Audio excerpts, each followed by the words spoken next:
Hello, it's Mr. Johnson again.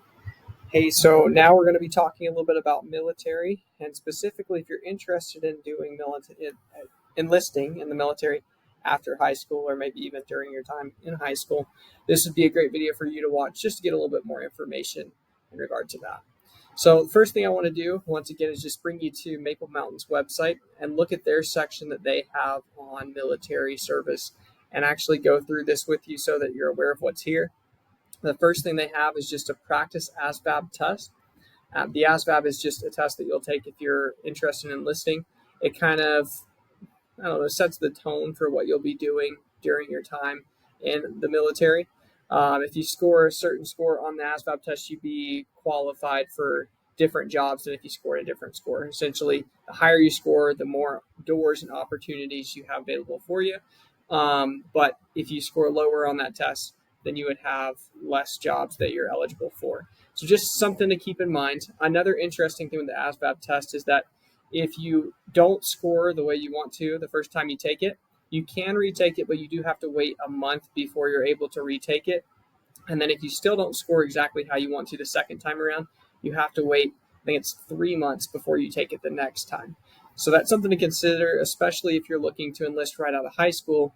If you take that test and you want to get right into it, if you don't score well, you might have to end up waiting around or end up doing a job that you weren't wanting to originally do.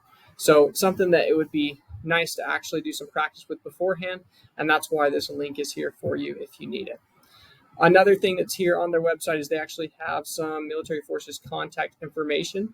So basically, just recruiters in the area that you can speak with and talk to about what to expect if you're interested in doing a branch of the military after high school. Some things that you can start planning on now in order to be the most prepared for your future. Some advantages of enlisting in the military is that they will pay for your schooling if you do a certain number of years in the military. I believe that number is 5, but something like that. If you do some service for them, then they will give you the GI Bill and you'll be able to have your schooling paid for. And a lot of the times that'll cover things like books and even housing in certain circumstances as well. Another way to go about it is to join an ROTC program through college. Basically, what you would do is you would just sign up on that branch's website that you're interested in. So if it were the Army, for example, you'd go to their website and you would just go through their ROTC program on that website. Just kind of go through the registration process, and that is kind of lengthy, so it's something that you'd want to plan out time for so that you could get it done in time, and also so that you have time to get everything that you need for that. But during that time, you just be preparing everything you need. If you get accepted into that program, you would go to school first, and then you would be kind of doing some classes that relate to your service. You'd be getting the training that you need, and then you would do your service after schooling, and you basically already have a degree before you get into the military. So it's another great option that you can take advantage of. Another great thing to consider is that if you're interested in enlisting in any branch of the military, the best practice, the best thing for you to do is to talk with someone who has been in that branch, or that particular branch, or someone who is currently in that particular branch of service, so that you get their perspective, and also they can give you some advice, maybe some things that they didn't know before they enlisted that they wish they'd known. So always a great thing to reach out to people who are currently involved in the position that you're wanting and see what their advice is to you.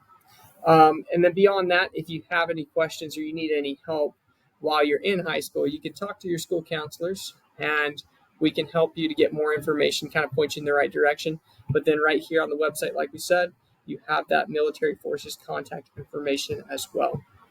So just something to be aware of, especially if you're interested in going into the military at any point.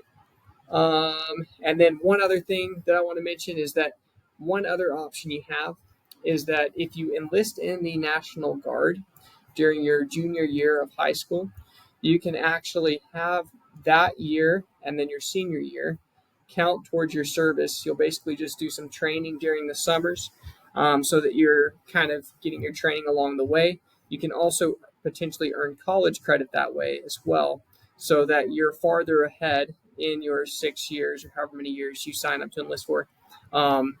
After exiting high school, you've already got some of that done so that you're a little bit farther ahead. But just another great option. And like I said, if you're interested, reach out to those who are going to know the most, which is these military forces contacts right here. Thanks.